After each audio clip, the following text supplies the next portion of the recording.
हिंदी में यूपीएससी की तैयारी से संबंधित प्रोग्राम्स को देखने के लिए सब्सक्राइब करें स्टडी IQ IAS हिंदी। चलिए जल्दी शुरू कर लेते हैं। अमृत उपाध्याय 007 ये मेरे इंस्टा का आईडी है, अमृत उपाध्याय 007 टेलीग्राम आईडी है। आज मुझे जो एक बात छूट गई है क्रियान्वयन वाली, उसको आज देखना है और उसके बाद अंत में इसकी आलोचना और प्रासंगिकता को देख लेंगे। ठीक है, तो वर्गीकरण और क्रियान्वयन वाला हिस्सा आज जाकर पूरा हो पाएगा। 36 में क्या होना चाहिए? डेफिनेशन ऑफ स्टेट, राज्य की परिभाषा। आर्टिकल 37 गैर प्रवर्तनीय या गैर न्यायोचित लेकिन शासन में मूलभूत यानी फंडामेंटल। 37। 38 क्या है? 38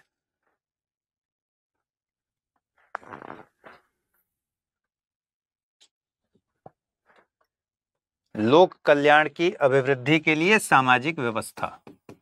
लोक कल्याण की अभिवृद्धि के लिए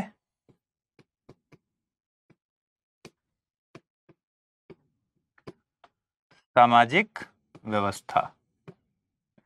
ठीक है। 38 का सामाजिक आर्थिक राजनीतिक न्याय और 38 के 2 में तो असमानता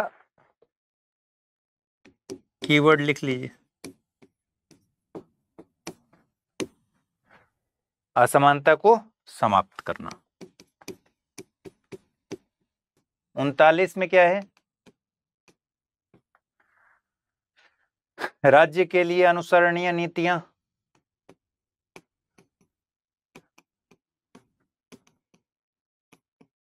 अनुसरणीय नीतियां।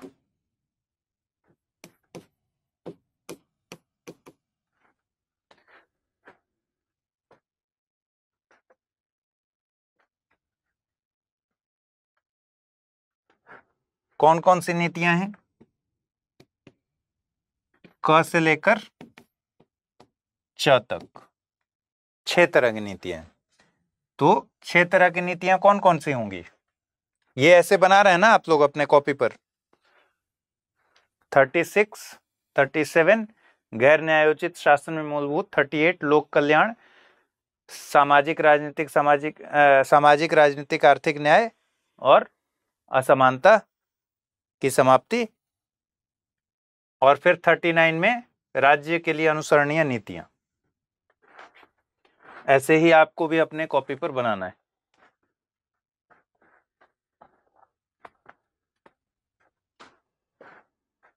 ठीक है।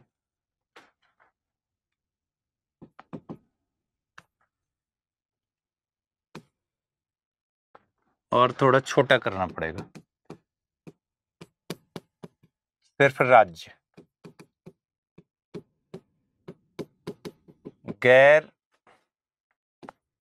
प्रवर्तनीय मूलभूत 38 लोक कल्याण की अभिवृद्धि के लिए क्या है? सामाजिक व्यवस्था। फिर बनाइए 39 अनुसरणीय नीतियां।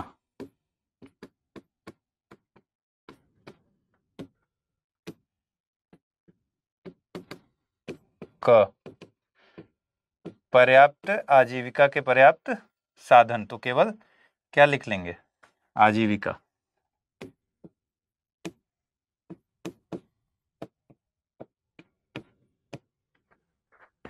ठीक है। ख में भौतिक संसाधन। ग में क्या है? धन का संकेंद्रण ना हो, अहितकारी संकेंद्रण नहीं। घ में समान कार्य के लिए समान वेतन। अंग में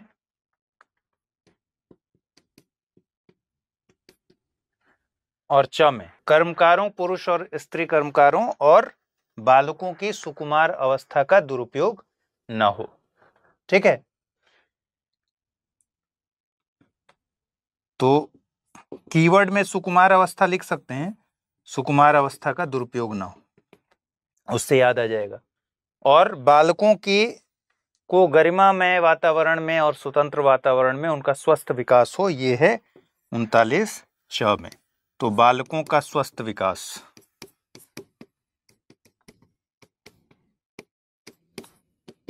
ठीक है।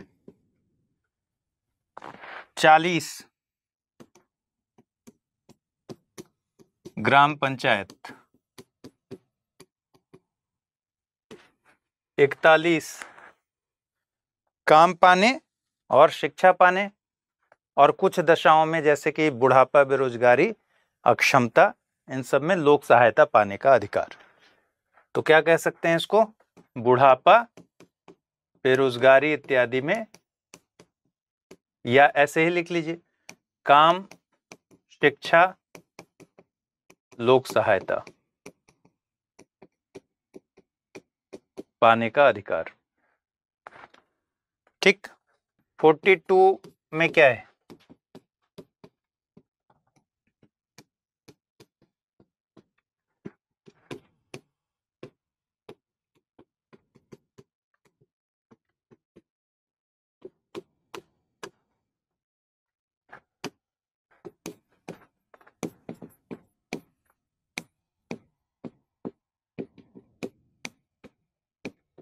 प्रसूति अवकाश, मैटरनिटी रिलीफ। कीवर्ड हमने यही नोट किया था।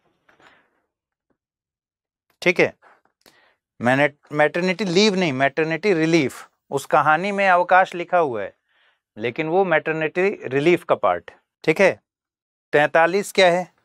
39 का छूट गया। 39 का में क्या था?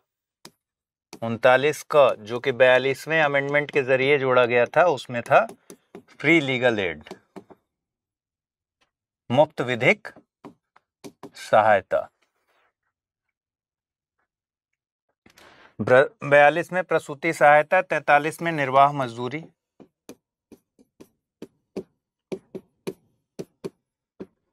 43 का में उद्योगों के प्रबंधन में कर्मकारों की हिस्सेदारी, जिसको हमने कहा था ट्रेड यूनियन। 43 का ख में सहकारी समिति। ठीक है। 44 में यूनिफॉर्म सिविल कोड। 45 में 6 साल तक के बच्चों का अर्ली चाइल्डहुड केयर और शिक्षा। 46 में SC ST अन्य दुर्बल वर्ग, खास करके SC ST। 47 में मद्यपान निषेध।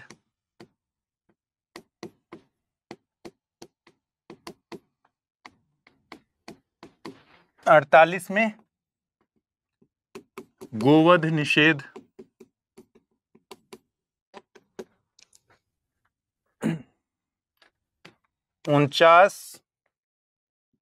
48 का पर्यावरण और वन्य जीवों की रक्षा।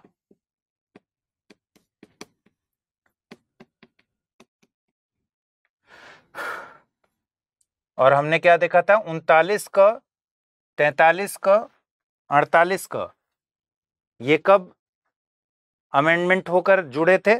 42वें संविधान संशोधन अधिनियम 1976 के द्वारा। और 43 ख जो है वो 97वें संविधान संशोधन अधिनियम 2011 के द्वारा जोड़ा गया था। ठीक है। आर्टिकल 49 में राष्ट्रीय महत्व के स्मारकों का संरक्षण। आर्टिकल 50 में न्यायपालिका और कार्यपालिका के कार्यों का पृथक्करण। और आर्टिकल 51 में अंतरराष्ट्रीय शांति एवं सुरक्षा। यही कीवर्ड्स थे। ठीक है, ये सारे कीवर्ड्स हमको कॉपी पर बनाने। दोस्तों, अगर आप यूपीएससी एस्पिरेंट हैं तो आपके लिए गेम चेंजिंग अपॉर्चुनिटी है स्टडी आईक्यू का नया संपूर्ण बैच। एक कॉम्प्रिहेंसिव प्रोग्राम जिसमें टॉप एडुकेटर्स के साथ 1000+ आवर्स की live classes, personalised mentorship and handwritten notes से लेकर पीआरपी, एमआरपी जैसे इंटेंसिव प्रोग्राम्स हैं। प्रीलिम्स और मेंस स्कॉलरशिप के तहत प्रीलिम्स क्लियर करने पर पूरी फीस रिफंड हो जाएगी। टॉप परफॉर्मर्स के लिए हर मंथ 11,000 रुपीज का cash reward, economically weaker sections के लिए स्पेशल उड़ान स्कॉलरशिप भी है। X secretary Anil Swarup sir खुद गाइड करेंगे आपको इस जर्नी में।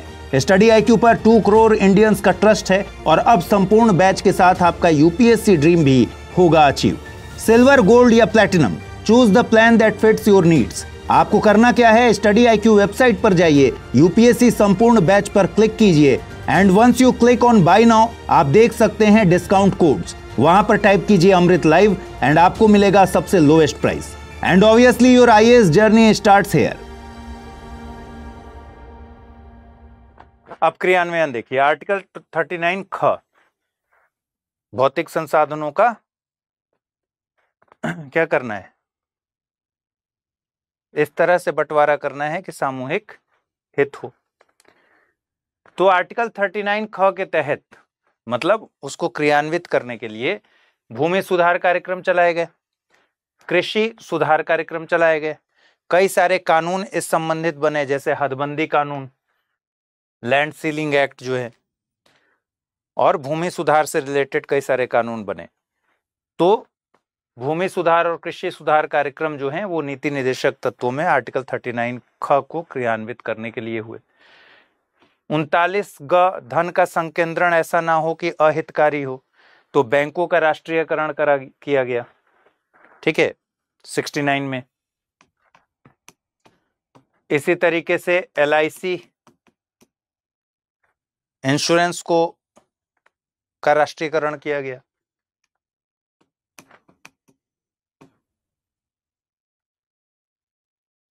ठीक है, पहले जो फ्लाइट सर्विस थी हमारी वो भी प्राइवेट सेक्टर में थी, उसका भी राष्ट्रीयकरण हुआ। इस तरह से बहुत सारे सेक्टर्स का राष्ट्रीयकरण किया गया। ठीक, और राष्ट्रीयकरण इसलिए किया गया क्योंकि वो उतना अच्छा परफॉर्म उसमें नहीं कर पा रहे थे प्राइवेट सेक्टर्स, इसलिए सरकार को अपने हाथ में लेना पड़ा। तो बैंकों का राष्ट्रीयकरण इसका उदाहरण हो सकता है। जब भी आप मेंस का आंसर लिखेंगे तो इसमें जब भी क्रियान्वयन की बात होगी तो एक उदाहरण देकर उसको उसके महत्व को बता सकते हैं। आर्टिकल 39 घ, समान कार्य के लिए समान वेतन, तो समान पारिश्रमिक अधिनियम 1976 इसके लिए बनाया गया, समान कार्य के लिए समान वेतन के लिए। ठीक है, आर्टिकल 39 ई और एफ, ई और एफ के लिए को इम्प्लीमेंट करने के लिए बाल श्रम प्रतिषेध एवं विनियमन अधिनियम 1986, बालकों की सुकुमार अवस्था का दुरुपयोग ना हो, पुरुष और स्त्री कर्मकारों का तथा बालकों की सुकुमार अवस्था का दुरुपयोग ना हो, तो बाल श्रम प्रतिषेध एवं विनियमन अधिनियम 1986, बाल अधिकारों की सुरक्षा के लिए राष्ट्रीय आयोग, पोक्सो एक्ट 2012, ये सब बालकों की सुरक्षा के लिए प्रावधान किए गए आर्टिकल 39 EF के तहत। आर्टिकल 39 का क, जो 42वें संविधान संशोधन के जरिए जोड़ा गया, फ्री लीगल एड के लिए लीगल सर्विसेज अथॉरिटी एक्ट 1987, इसके लिए इंप्लीमेंट किया गया। लीगल सर्विसेज अथॉरिटी एक्ट 1987 के जरिए 3 स्तर पर विधिक सहायता की व्यवस्था की गई। नालसा,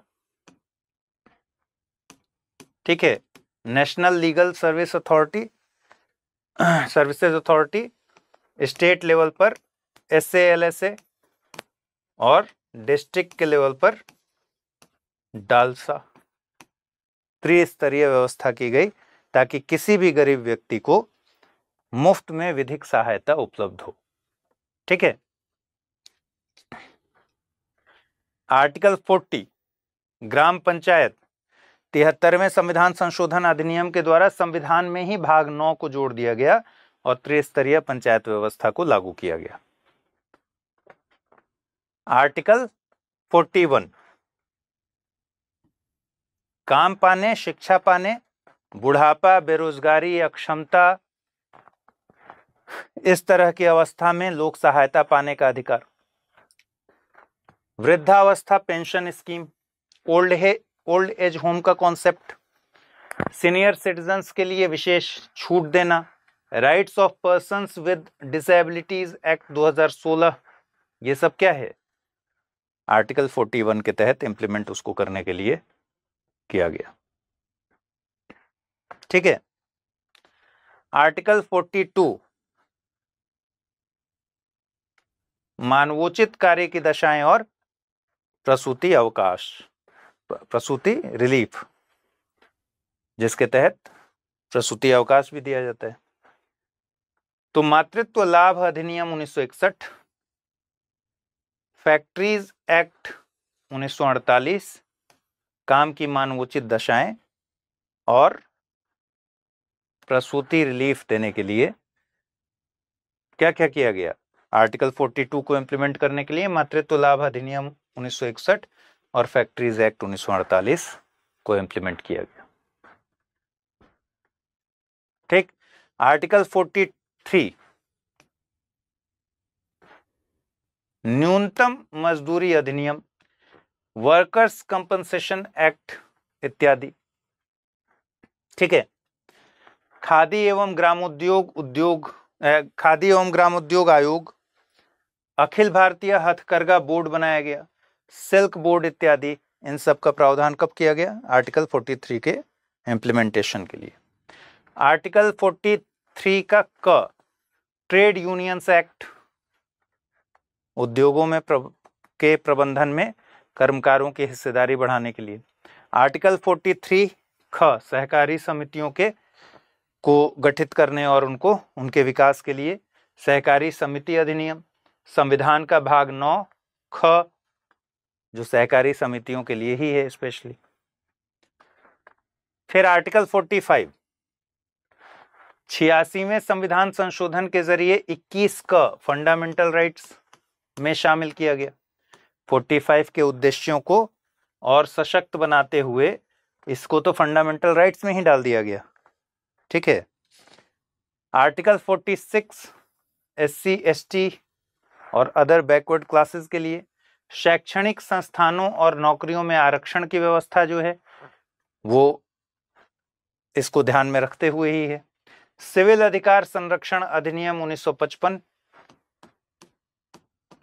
बेसिकली 1976 में इसको क्या किया गया था? अमेंडमेंट किया गया था। पहले ये अस्पृश्यता निवारण अधिनियम था।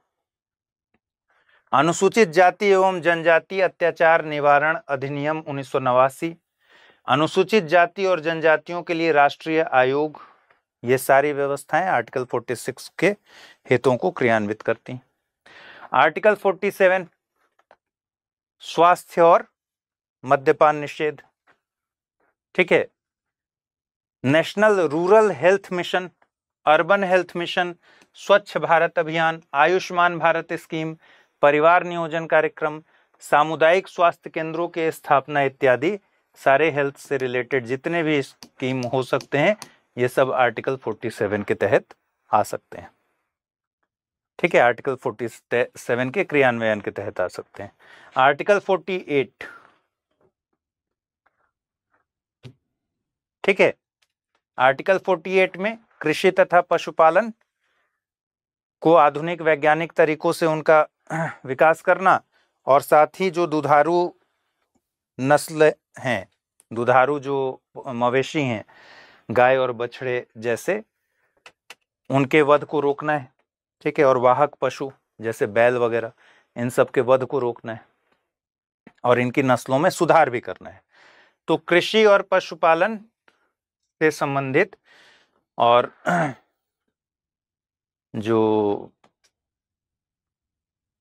दुधारू किस्म के मवेशी हैं उनके नस्ल में सुधार वगैरह के लिए, कृषि के लिए न्यूनतम समर्थन मूल्य नीति, Indian council of agricultural research, agriculture से रिलेटेड जो यूनिवर्सिटीज़ हैं उनकी स्थापना, रिसर्च इंस्टीट्यूट जैसे नेशनल डेयरी रिसर्च इंस्टीट्यूट बनाना, ये सब इसी पर्पस को सॉल्व करने के लिए। आर्टिकल 48 का पर्यावरण एवं वन्य जीव संरक्षण के लिए, तो वन्य जीव संरक्षण अधिनियम 1972 हो गया, वन संरक्षण अधिनियम 1980, national green tribunal, project tiger इत्यादि, ये सब पहले जो हैं वो आर्टिकल 48 को ध्यान में रखते हुए। ठीक है। आर्टिकल 49 ASI द्वारा, आर्कियोलॉजिकल सर्वे ऑफ इंडिया द्वारा निरंतर प्रयास किया जाता है। Ancient and historical monuments and archaeological sites and remains, declaration of national importance act 1951, ये एक्ट भी बनाया गया ताकि राष्ट्रीय महत्व के जो स्मारक हैं उनको संरक्षित किया जा सके। इसी तरीके से आर्टिकल 50 कार्यपालिका और न्यायपालिका के कार्यों को, जो लोक सेवा में कार्यपालिका और न्यायपालिका के कार्यों को अलग अलग करना। तो आप जानते हैं कि पहले क्या स्थिति थी?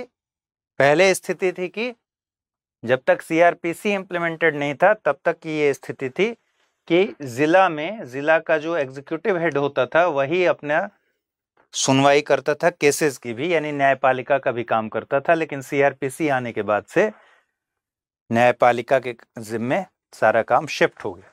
तो CRPC इस बारे में एक महत्वपूर्ण क्रियान्वयन है। ठीक है। आर्टिकल 51 अंतर्राष्ट्रीय शांति और सुरक्षा के लिए कदम उठाना। तो भारत की पूरी विदेश नीति है अंतर्राष्ट्रीय शांति और सुरक्षा को ध्यान में रखकर।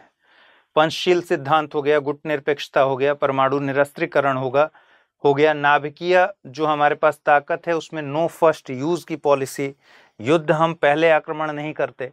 तो इस तरह से जो भी हमारी विदेश नीति है वो अंतर्राष्ट्रीय शांति और सुरक्षा को ध्यान में रखते हुए ही है और इसी तरीके से इसका क्रियान्वयन है। तो जब भी आपसे को भी मेंस में सवाल पूछे तो इन उदाहरणों में से आप कहीं भी इस्तेमाल कर सकते हैं अपने DPSP के जिस भी आर्टिकल या सवाल जो भी आया होगा उसको सब्सटेंशिएट करने के लिए। अब समाजवादी, गांधीवादी और उदार बौद्धिक सिद्धांत में अगर बांट दें तो कुछ आर्टिकल समाजवादी सिद्धांत के अनुरूप दिखाई देंगे, कुछ गांधीवादी सिद्धांत के अनुरूप दिखाई देंगे और कुछ उदारवादी बौद्धिक सिद्धांत के अंतर्गत दिखाई देंगे। आपको याद होगा हमने फेबियन समाजवाद पढ़ा था, ठीक है, कि समाजवाद भी पढ़ा था, फेबियन समाजवाद पढ़ा था। ये समाजवाद और फेबियन समाजवाद में क्या अंतर था? फेबियन समाजवाद किस तरीके से नेहरू को बहुत प्रभावित करता था और नेहरू फेबियन समाजवाद से प्रभावित थे, इसलिए भारत पर भी फेबियन समाजवाद की काफ़ी ज़्यादा उसका प्रभाव दिखता है। ये सब हम पढ़ चुके हैं पहले की क्लासेस। तो यहाँ समझेंगे कि समाजवादी सिद्धांत के अंतर्गत क्या क्या चीज़ें आ सकती हैं, गांधीवादी सिद्धांत के अंतर्गत आ सकती हैं, उदार बौद्धिक सिद्धांत के अंतर्गत आ सकती हैं। अगर 38 को देखिएगा, सामाजिक कल्याण के लिए, लोक कल्याण के लिए की अभिवृद्धि के लिए सामाजिक व्यवस्था, तो ये कहां काउंट होगा? समाजवादी सिद्धांत में। ठीक है। 39 अनुसरणीय नीतियां जो हैं,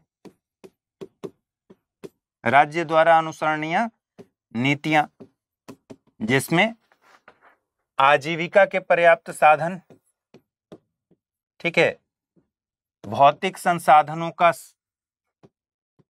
वितरण इस तरह से हो कि समुदाय का हित हो, इसी तरह धन का संकेंद्रीकरण अहितकारी ना हो,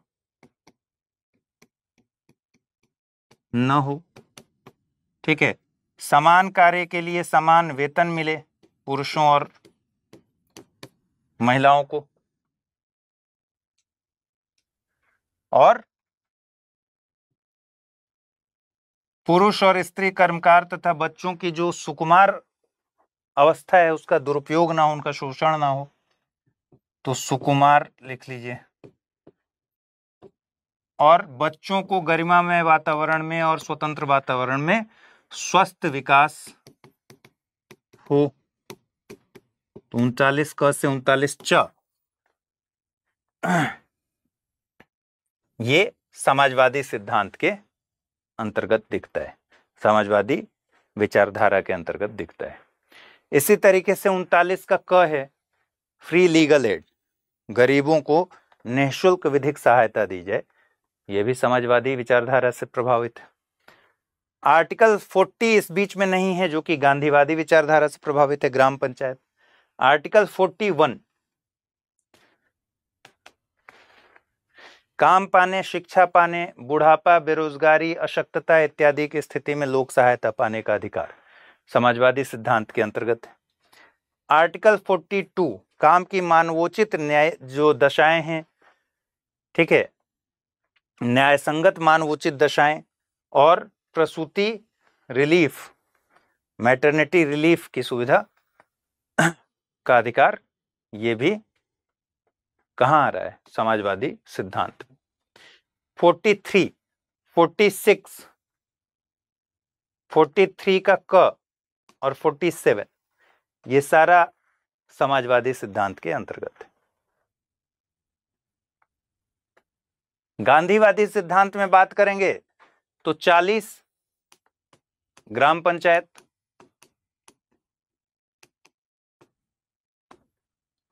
ठीक है, 43 का सहकारी समिति,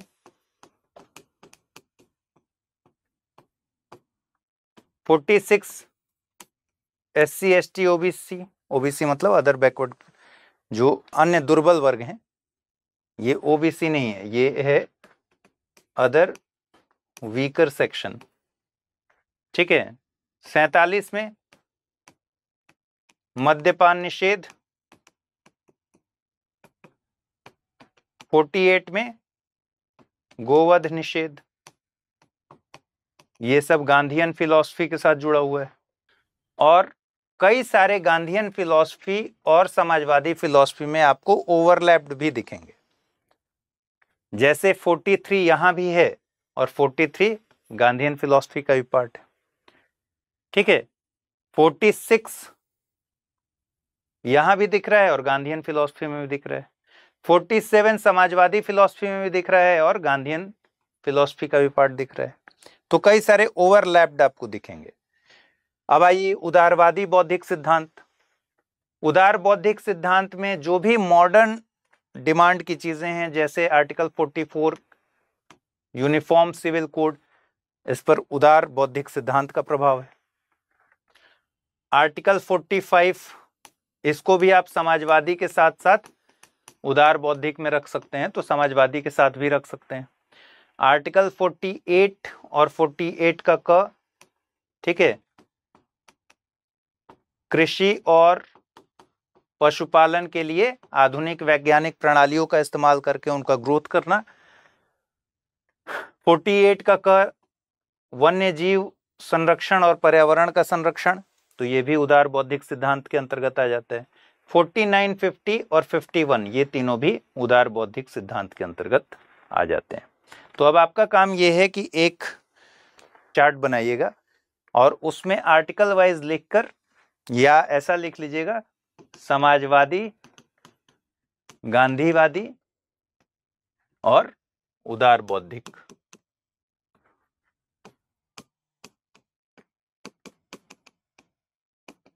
और यहां आर्टिकल वाइज आपको मेंशन करना है।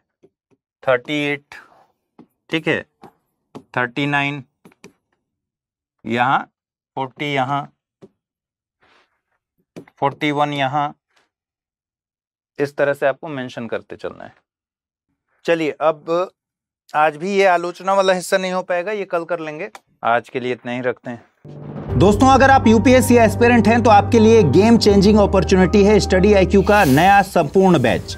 एक कॉम्प्रिहेंसिव प्रोग्राम जिसमें टॉप एडुकेटर्स के साथ 1000+ आवर्स की live classes, personalised mentorship and handwritten notes से लेकर PRP, MRP जैसे इंटेंसिव प्रोग्राम्स हैं।